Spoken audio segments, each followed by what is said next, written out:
Chromosomes. Little strands of nucleic acids and proteins are the fundamental genetic instructions that tell us who we are at birth.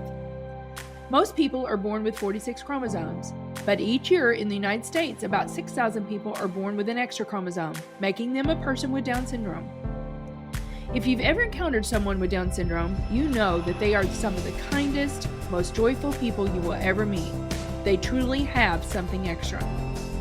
My name is Lisa Nichols, and for 30 years I have been both the CEO of Technology Partners and the mother to Allie.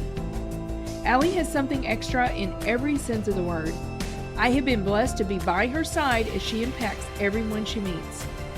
Through these two important roles as CEO and mother to Allie, I have witnessed countless life lessons that have fundamentally changed the way I look at the world. While you may not have an extra chromosome, every leader has something extra that defines who you are. Join me as I explore the something extra in leaders from all walks of life and discover how that difference in each of them has made a difference in their companies, their families, their communities, and in themselves. If you like this episode today, please go to Apple Podcasts or wherever you listen and leave us a 5-star rating. Before we get started, I'm excited to share that my book, Something Extra, is now available. It is rooted in the remarkable spirit of our daughter, Allie, and the heartfelt conversations we've had on the podcast. You'll find wisdom and practical tools to ignite the leader within you and uncover your own something extra. Visit somethingextrabook.com or find it at Amazon or in all major bookstores to order your copy today. I'm excited to have Eileen Spinner on the show today. Eileen is a licensed professional counselor, author, and public speaker.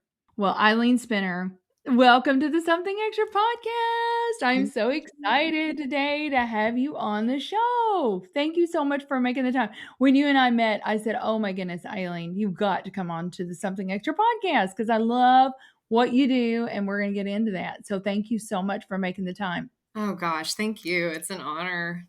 Well, and I always tell our listeners this, because they always want to know, how do you get connected to your guest? And we have to give a shout out to our mutual, beautiful, amazing, incredible friend, Becky Feldman.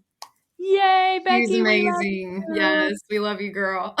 Yes. She's like, oh my gosh, Lisa, you've got to meet, Eileen, and we'll talk about it because she knows that, she knew that I had the podcast, and then also like your son, and we'll talk about Austin, your son that's a sophomore, that's a really good piano player. And she knew that sometimes we hire, and she goes, you might want to hire him sometime for some of your events. So yes. we'll talk more about that. But I know he's incredibly talented. But, Eileen, you're a licensed professional counselor, author, public speaker, and you worked for the BJC Hospice for 20 years, leading their hospice program. And this is what was so thrilling to me, is that you capture people's stories. Yes. So, and we're going to talk a lot about that, but let me take us back. So I know that you're a native Texan.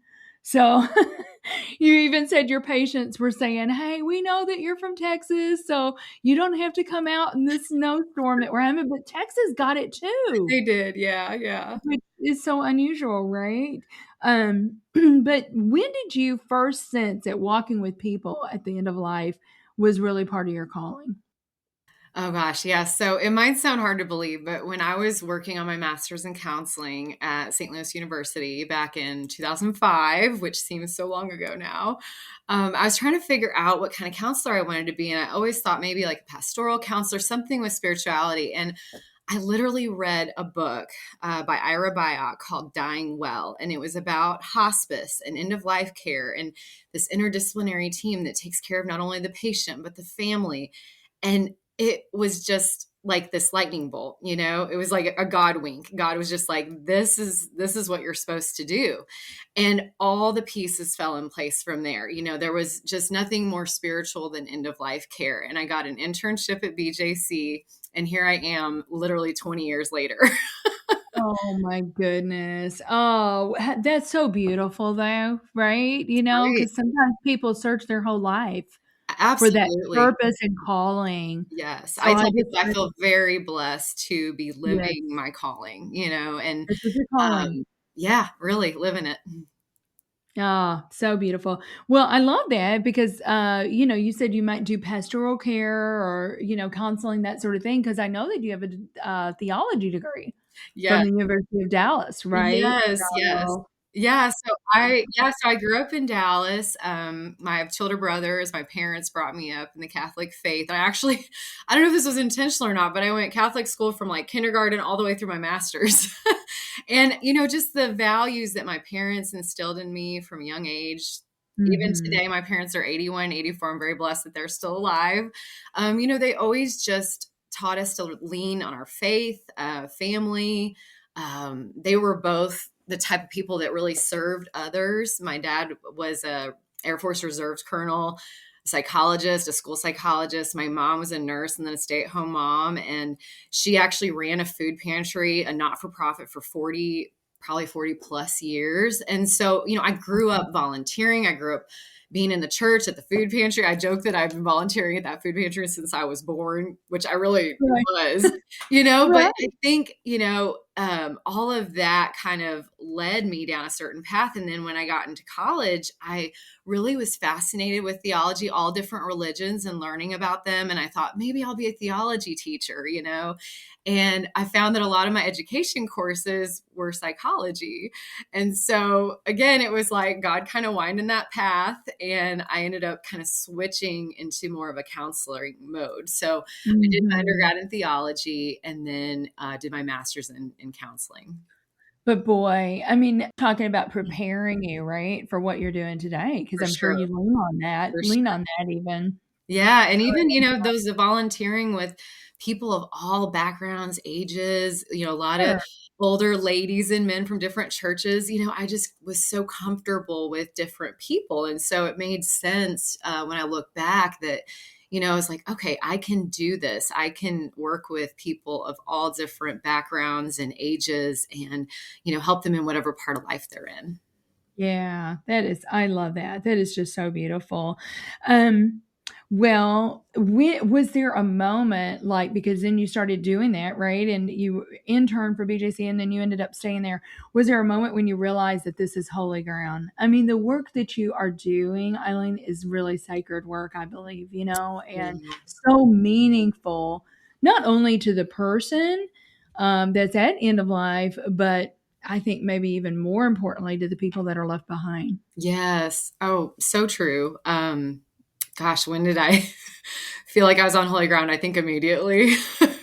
You Um, know, um, I people describe being, and if you've had losses of your own, it's kind of like this thin, they've described it as like that's this thin veil, right, between life and death. And so mhm. being in that space, it's like holding a newborn, like you appreciate this fragility of life and being, seeing someone's soul and just the beauty of, birth and death. And so I think I immediately felt very humbled to sit with dying people Mm, and then supporting their family members. I realized really quickly I just needed to be present. I just needed to be there with them. I think a lot of times when we have someone in our own life that's sick or dying, or they're the person supporting that person, we don't know what to do, but really right. show up. You just have to be there.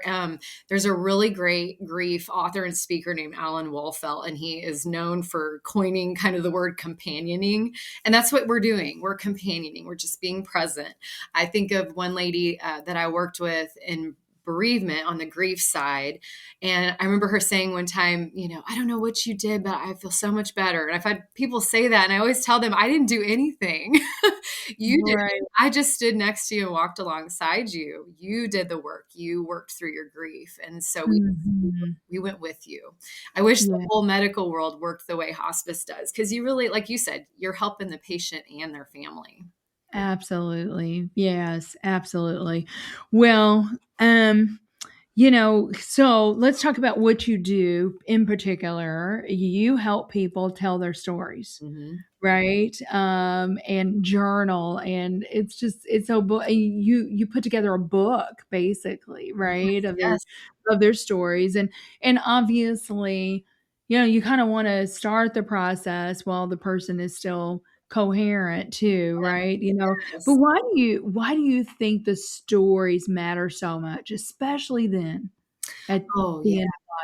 Yeah, I think it was funny. I just was reading a quote the other day that I was just kind of going through Facebook, and John O'Leary, who we all in St. Louis know and adore, And I he had love. yeah, he had written about how our stories, are part of our life, but it's not what defines us. It's like what we do next with what's happened, and Yes. I think giving people an opportunity to tell their story is such a gift, because then they get to say, this is how I want to be remembered, or this is what I want you to know about me. I always tell patients and families, when I'm doing this work or when my volunteers are doing this work, that we're trying to capture your essence, and there's this concept of like two deaths. We have our physical death when our heart stops, and our actual death when people stop talking about us.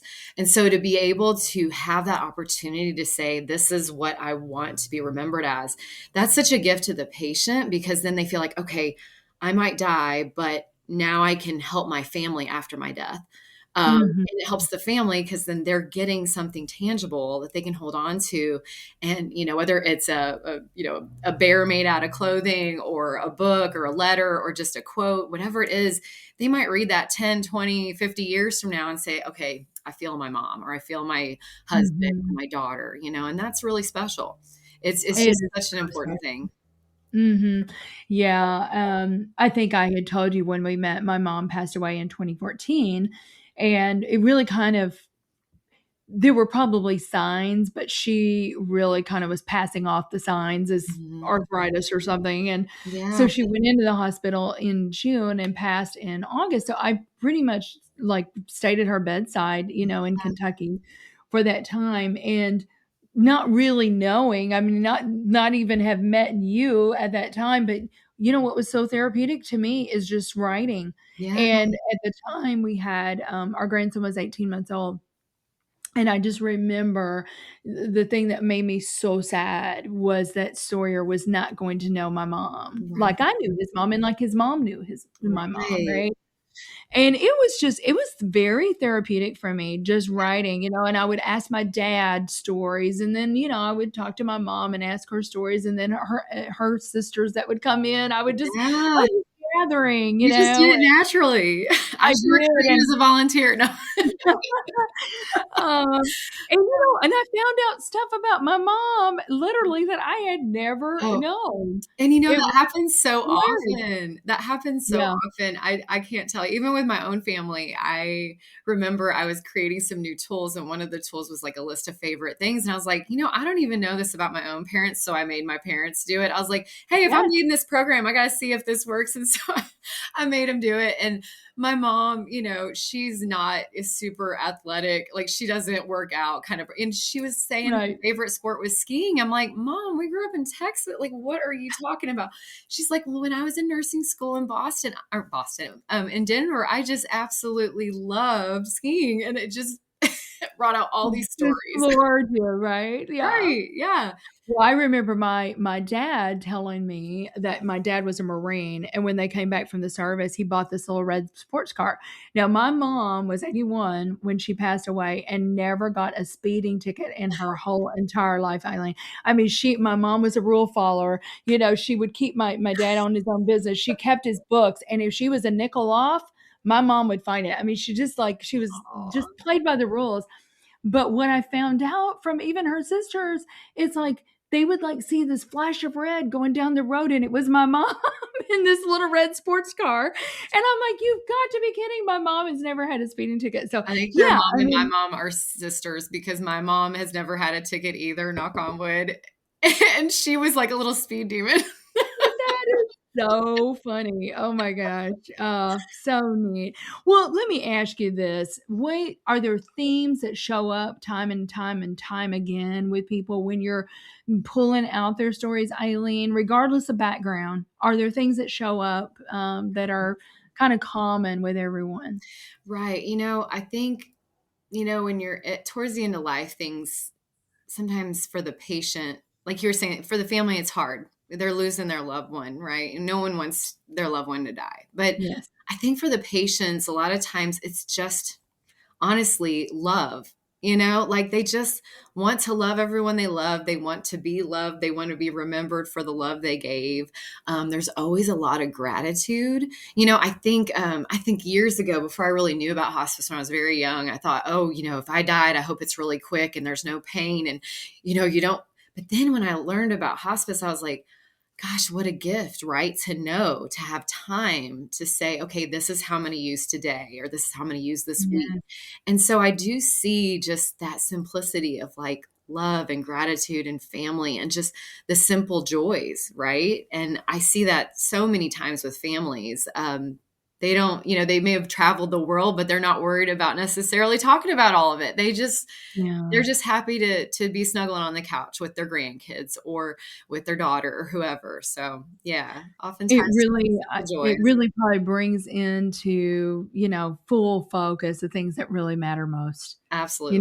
It's not about your accomplishments. It's not about what you've done or you've achieved in life. It's not Mhm. about what's in your bank account, right? It's Yeah, about the people and it's who you yeah, are. Hmm. yeah, and who you are. So the Lumina Life Review Program is what it's called. Yes. Um, you know, once you created, I read this. Once you created a book that was, I think, one of the largest memory books in history, in the program's history, and it was Irma. Yeah, Irma. Yeah. Yeah. Tell me about that. I mean, Yeah. she just had so much to say, or people had Sure. so much to say Well, about. so just for people that don't know about Lumina, so there's so many different hospice programs across St. Louis and across the country, but BJC is very blessed to have donors. And Suzanne Doyle, who started the program almost 20 years ago, she was really a visionary. She started Lumina because she thought, it comes from the word luminous light. She's like, we need to shine a light on people. We need people to share their life, and what's important to them. Mhm. And so the Lumina program itself is really like life review and legacy creation. So sometimes you just do life review and the patient may pass and you don't get to make anything. Sometimes you do get to Mm. make that legacy piece. In Irma's case, she had we had done a whole story on her because it was really a miracle. She actually wanted to be called Miracle Lady. Because she Oh. was. She had a traumatic brain injury coming home from volunteering, actually at Barnes Jewish Hospital. She had volunteered for BJC for a long time, and it was during ice, and she slipped on her step. And if the mailman hadn't randomly changed his route that day, he wouldn't have found her. He actually was the one that found her. They rushed her to the hospital. She ended up coming onto hospice. They weren't sure if she would recover. They said, there's a very small chance after 6 months she might get better. And so during that 6 months, I met with her daughter almost weekly. She'd have pictures of her mom, of her life, of everything she'd gone through. Irma would tell me stories, the daughter, sometimes even the son. Other people would join in and tell stories about her. So we had this giant book growing about her and her life and her family and her career and everything. And then she started to get better and she actually went off of hospice. She's actually living independently again in her home. It's Oh. amazing. And so, that was a giant book. We really, and it's beautiful because now she has this book and I told her we got to add an epilogue one day, so she can add, the last couple years to it. Sure. But just amazing, and we've written quite a few giant books. I'm grateful for my volunteers to make that possible because we have a lot of patients that have amazing stories. We've even had veterans that have turned their books into Library of Congress, so it's really a part of permanent history, which is incredible. Oh, I love that. War stories and things like that. Mhm, Yeah, mhm. lots of beautiful, huge books, even little things. I've had visits where I just help them write a thank you to their loved ones, and that's it. And it's just as powerful. Yeah. Mm-mm-mm. Well, let me ask you this, because I'm thinking as you're hearing these stories, I've often thought about pastors Mhm. and doctors. Eileen, you have your own stuff that you're carrying, but you also are carrying, like if it's a case of a pastor, they're carrying the burdens, if you will, the burdens and the joys of their flock, right? Sure, sure. And so you're hearing these stories. I mean, how has that been for you? Does it ever become overwhelming to you to Mhm. be carrying all these stories within you? Sure. So I think, all counselors would say, yeah, you carry things sometimes, and there are times where it's hard, of course, but, our goal, especially in hospice, is to go in there and just make it a little easier, right? To walk with them. I tell people if it was my husband or my kid or my mom, I would need someone else to come in and do this. I wouldn't be able to be the professional. I'd need to be the wife or the mom or the daughter. But even with my volunteers, I always tell them we all have a talent and a role, something that we can give these families. And so that's our job, is to go in there and help do that. And so the job can get heavy. When I was thinking about this, I was thinking of one situation in particular. Back in 2022, is after COVID, the heaviness of COVID really, I think, got all of us, right? And I remember driving to this young patient with young children, and I thought, I don't know if I can do this. And I just was like, oh no, I thought the thought that's like the end of my job, right? And I thought, okay, buck up, go visit this lady. She needs you. And at the time, we still were wearing our masks and everything. And I was asking this mom, we were making books for her little girls. And I asked her, what advice do you have for your daughters? And they were so young. I thought she'd say, be kind or loving. Very simple, for little kids. She turned to me and said, be authentic. And the reason that hit me so hard is that was my word that year. My word for that year was to be authentic. And so, of course, I'm smiling under my mask. And I was like, oh, what does that mean to you? Why would you say that? And she had no idea what that meant to me in the moment. And she and her husband also joined in. They said, if you're not sharing your gifts, if you're not being who God made you to be, then what is the point? And I was like, okay, I get it. Yeah. Right. Okay. I'm having a hard day. That's all right. So yeah, it can get very heavy sometimes, but that's when you lean on your family, your friends. I have the most amazing, incredible team in hospice. And so we all lean on each other. We actually call each other the geese. And so you think of like a geese formation, you take turns at the front and you lean on each other and you help each other. And so we do that, we do that when we have those hard days. And I remember leaving that house and calling one of them and being like, you're not going to believe this. She said my word. It was just like, okay, God wink again. Like, I get it. Got the message. Got the message. Yeah. Oh, yeah. Goodness. Well, yeah, I want you, we're going to need to take a quick break here in a minute, but there are two people that you had sent me a note about, Ruth and Jory. Yes. And especially Jory, because that touched my heart. Jory had a little boy with Down syndrome, right? Mm-hmm. So yes. Tell me a little bit about that story. Yeah. So again, another patient that I thought, oh, I don't know if I can do this. We were actually like the same age, I had kids around the same age as her little boy at the time. And I remember asking my volunteers, who would like to take on this wonderful patient? Nobody offered. So I was like, okay, this must be mine. And I was so grateful she was mine. She was very young. She had paraganglioma, which is a very rare disease. And I promised her I would always share her story. I was part of her legacy. And she actually got pregnant. She didn't even think she could get pregnant when she was under treatment, and she did. And she had a choice. She could, stop treatment or keep doing treatment. If she kept doing treatment, she'd be able to keep the baby. And so she stopped her treatment so that she could have him. And she did. And he's wonderful, sweet little thing. And he was born with Down syndrome. And he was about a year old when we met. And so when I met her, we made birthday cards for every birthday up until 21. We made an ABC book. So she wrote out like A is for this, B is for this. And some of them were so beautiful. She picked like Q is for quote. And she did this Dr. Seuss quote about how, you are you, there's no one greater than you. It's this sweet little quote. And so actually that, and my volunteer who's an artist made hand-painted book for her from it. And it was just gorgeous. And the volunteer actually went and actually made a canvas of that page because she knew that she loved it so much. We made, and one, she picked Z is for zebra. And she said, just like the zebra, you are unique. And she picked that. She said that zebra has that extra chromosome that makes him so special and perfect. And I just thought, what a mother. And she cared, so she was able to be there for him through all these little gifts, and as she was on hospice, we helped her do so many things around St. Louis. Volunteers were donating tickets to all sorts of stuff so she could make memories as many days as she felt good. It was so powerful. So Oh, now I'm crying. and her mom even started volunteering for us after. So I do hear from her sometimes. Yeah. And then if I'm doing a talk and I mention her, I always say, hey, I'm carrying Jory with me, and she's still touching people's lives. So I think that makes a difference for her to know that her daughter's still making a difference. Absolutely. Yeah. Oh my goodness. Well, Eileen, we have so much more to talk about, but we do need to take a quick break, and we'll be right back with Eileen Spinner on the Something Extra podcast.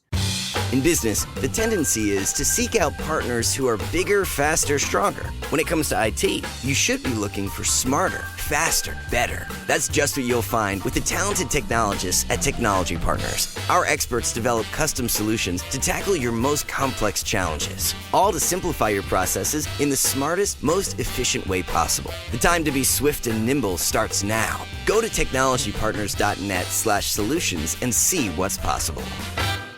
Welcome back, everyone, to the Something Extra podcast with my friend Eileen Spinner. So Eileen, how has walking with people at the end of their life shaped your faith? I would say it has strengthened it amazingly. I've really learned to kind of just trust in God more than I ever had before, right? Like just lean on him, let him guide me. I know I can't do it by myself, right? And I think doing this kind of work has kind of had a sense of urgency to just be there for others, right? Like to be a light to others, because if you're working with folks who are dying every day, you realize like we don't know our day and time, right? And so it really has strengthened my faith immensely. There's a quote from Pope Francis where he talks about the saints in the church, how he kind of compares them to the stained glass windows of a church, and how the light shines through them differently. And there's different colors, different hues. And I think all of us are like that too. And so he talks about each of us have our own light to share. And if we don't do that, then what are we doing? Right. So I think that's really for me. I'm just like, okay, I'm just going to do what I can every day to share that light. Yeah. Oh, no, that's so beautiful. I love that. Well, and then the other thing as you were talking, Eileen, I was thinking about is you talked about none of us know the day or time, right? I mean, it's appointed once for a man to be born and once for a man to die, man or woman to die. And I'm thinking when you were reminded of this so often, it probably reminds you to live more in the present. Oh, yeah. And to make sure that you are present where your feet are planted that day, right? With your family. Because I just know, like, I feel like the world is so noisy and can be so distracting. And we know in our hearts what's most important. But my goodness, how many times do we get pulled by the world and what the world's telling us we need to be doing or should be doing? Right. And and I think, as moms, I think a lot of times we're trying to do and be everything. and I have to watch that. I have to make sure I'm not too exhausted at the end of the day, that I am present to my kids. I just watched something recently where a mom was talking about that. We work and we're doing all sorts of different things that fill us. Like, we got to make sure we don't empty that that out too much, where we're not there enough for our children. And people used to tease me. We used to go on a lot of different vacations. We still do. Our kids are a little bit older now, so they're busier. But they're like, "Gosh, you guys are always doing stuff." I'm like, "Well, carpe diem." We're always trying to do stuff. Yeah. Yeah, that's so good. What questions, I mean, you've been doing this work for 20 years. I mean, what questions do people have about God, or meaning? What are some of the questions that they most often ask, Eileen? Can you think of a few? So, I often find that, and they may share it more with the chaplain, but I don't get as many questions about God. They might share just kind of more what they think is coming or what they hope is coming. But I think I always have this sense of peace that comes from folks when they're in that space. where they know that this is coming, they've accepted it, and there's kind of this peace and joy there. Now, the folks that are kind of struggling with what's next, or, where's God in this, I think that's where it's beautiful that we have this interdisciplinary team to come in there and help them figure out what that is, and the chaplains probably, work with that more than I do, where they just kind of help them find a peace there. Again, it kind of goes back to that, like, this is your story. This is, what you decide to share here. I think of one lady I worked with who had a very hard life, and her, 90 some odd year old mother, who was very abusive, was still alive, and she wanted to share her story. And her goal was to find peace and reconciliation in that relationship. And so she shared a lot of hard things, but then we had to figure out, what do we write that helps you achieve that goal? And she was like, this is the best therapy I've ever had. Now, it wasn't meant to be therapy, but it was, because it was therapy for her to find peace in all of that. So, everyone's unique in their religion and spiritual process, but I think people kind of find that peace somehow. Yeah. That's beautiful. Well, I want to get into your books. Yeah. Because now you've written a couple books. You've got another one coming out. Did it just come out? Yay! That is so awesome. In Actually, these I have your book here too. Oh, look at you. I'm almost done with it. It's really good. Oh, thank you. Thank you. Thank you. That makes me really happy. But your books invite parents to share not just their beliefs, but their heart. And what do you hope that the children, possibly siblings, the people that are left behind, what do you hope that they receive when they read those words that are written there in those books? Oh gosh, yeah. So, I think about when families get together, we all tell stories, and I don't know about your family, but I think a lot of families tell the same stories a lot of times. Over and over, because they can't remember, right? Or like, the fish gets bigger, or, it's so funny. Or even like you said, you find out something new because someone tells the story a little different, or to a different person. And kind of that's the beauty of Lumina, is like myself and the volunteers will come in there, and we're just these new ears, these new faces. And so people just like light up and can't wait to tell you all of them. Right. And so we write them down. And so for the families that read that, immediately or years later, it's an opportunity for them to connect with that person. It gives them something tangible that they can hold on to, or even kind of open and feel their essence. I think of a mom who had a young daughter that died years ago, and her daughter was so artistic. I mean, everything from she would like paint menorahs. She had like pottery, all different kinds of art, and it was all over her house. And she's like, what do I do with this? It's everywhere. And I want to like honor it. And so one of my photography volunteers took pictures of everything, and the mom gave her pictures of her daughter with some of the things, and they made this giant coffee table book that had all of her art in it. And it was absolutely gorgeous. And her mom said it so perfectly. She said, when I open this, I can feel her.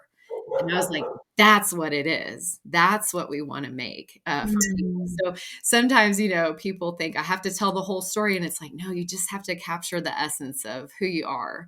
And that is what we hope. That's so cool. That is so cool. Well, you got your 3 books there. It's Mom, Tell Me Why You're Catholic. And then you did one for the dads, right? Yeah. So why do you think that it was important to create both of those? So Sister Gianna, my co-author, she and I actually met when she was finishing her counseling degree. And the idea really came when she started taking care of her own mom. Her mom became terminally ill while she was doing this work in hospice. And so she started using a lot of the Lumina training that she had done to ask her mom questions. And then that's when we started talking, and we created the mom book. And my mom has memory issues. And so I was like, oh my gosh, I need to do this with my own mom too.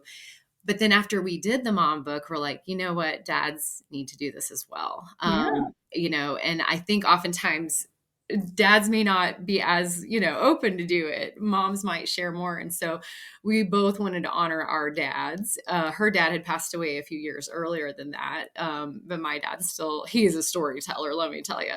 If you get him going, it's like, so, and even he was like, are you going to have a dad version? I was like, it's coming, I promise. Because when we were doing questions, now my parents live in Texas. And so when we were doing some questions with my mom, my dad would just answer as well. And it was so sweet. So it was fun to do both mom and dad. And I think for families, it's so beautiful to see different perspectives, what your dad might say versus what your mom might say. A great example of that was just recently, I asked my parents, what would you want your legacy to be? And in my mind, I'm thinking all these amazing things they've done. My mom said, I want to be remembered in prayer. That's all she said. And I was like, no, Mom, like, how do you want to be remembered? She's like, in prayer. In prayer. And then my dad was so sweet. He was like, his full name is Lambert. And he said, I want to be known as like the nicest Lambert. The nicest Lambert. You're like, and I just thought there's so much more I could write here. And right. The nicest Lambert. Yeah. Oh. It's funny. You just remind me, because I told my husband, this was years ago, I'm a praying woman, right? Mm-hmm. And I believe in the power of prayer. And I was telling him, I said, now on my epitaph, I want you to put, here lies camel knees. And he goes, what? And I said, no, isn't that beautiful? I mean, like, I got camel knees because I'm like kneeling in prayer all the time. We still laugh about that, but I still think that would be cool. Oh, you might do it. Like camel knees. All right. So moving right along, I digress there. Your new book is Friend. It's for friends. Yeah. So this is cool. Why friends, Eileen?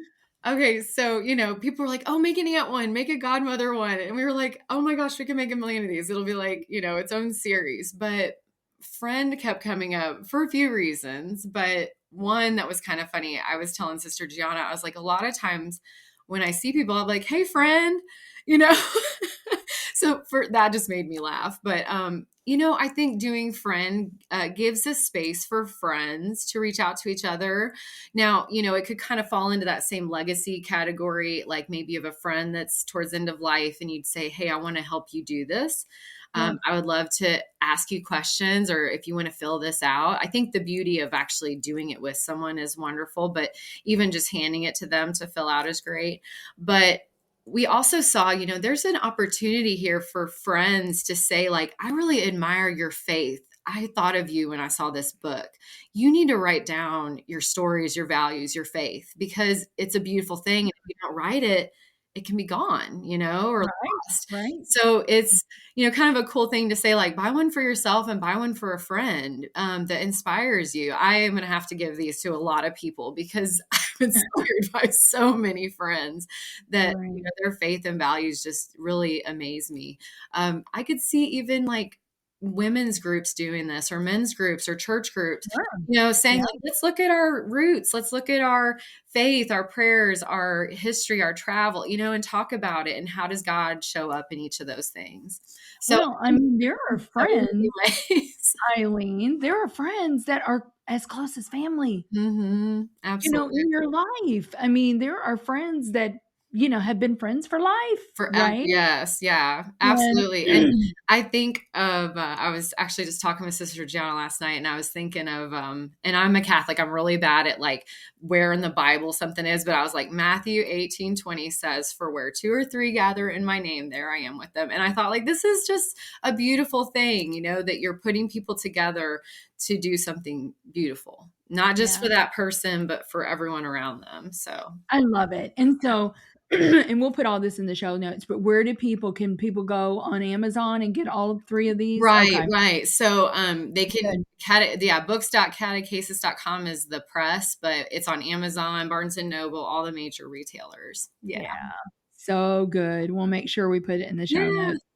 Well, let me ask you this. So how has this work influenced the way you love your own husband and children, Eileen? Oh my gosh. So just beyond grateful for every day. Right. And every little thing of my husband, my kids. My favorite saint is Saint Therese.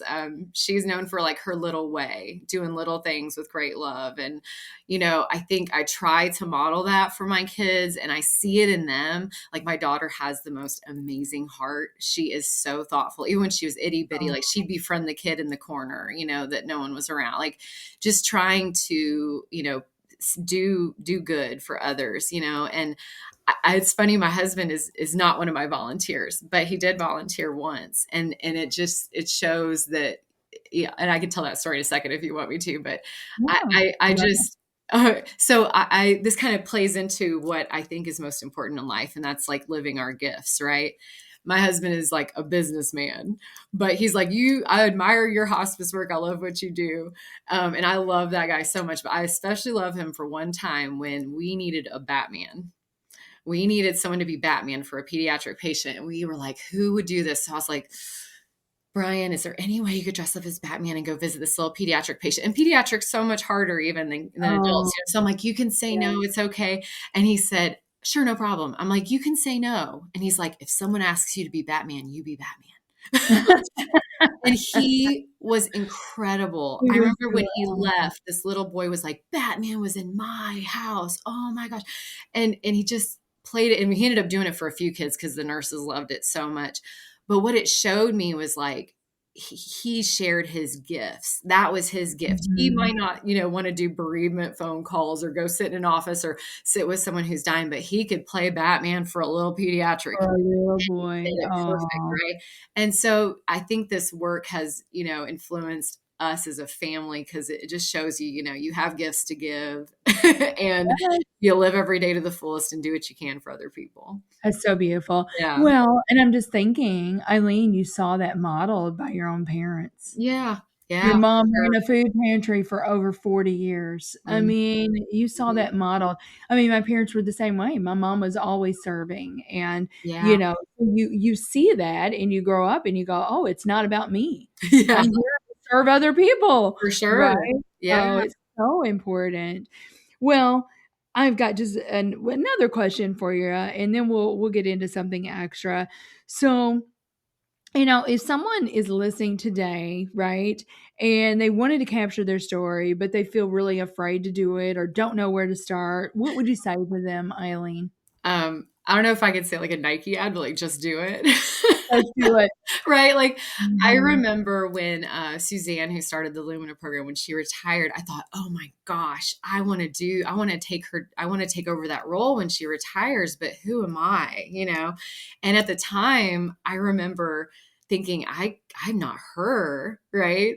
And I remember one of our volunteers who was a published author at the time was like, Eileen, do you write? And I was like, yeah. And she goes, then you're a writer. And it was so simple, but I was like, you're right. And that's what I tell people now too. I'm like, if you can write, you're a writer. Or if you're not comfortable writing, record it. We all have a story to tell. And if you don't write it down or record it, then it's gone, And I think we owe it to each other to do that. We all have something special to offer in this world. I love when I meet a patient that's like, oh, I don't know, my family just wants me to do this. And then I'm there for an hour and a half. Right. Right. We all have a story. So yes, if someone's thinking about writing, write. Yeah. 8 billion people in the world. Yeah. And the collective wisdom of 8 billion people, right? Mm-hmm. And I do. I mean, I think just do it. Like you said, start. And I think it's so beautiful. I love, love, love what you're doing for people and their families. But Eileen, this is called Something Extra. The common through line is, what do you believe is the something extra that every leader needs? So I had a million answers to this.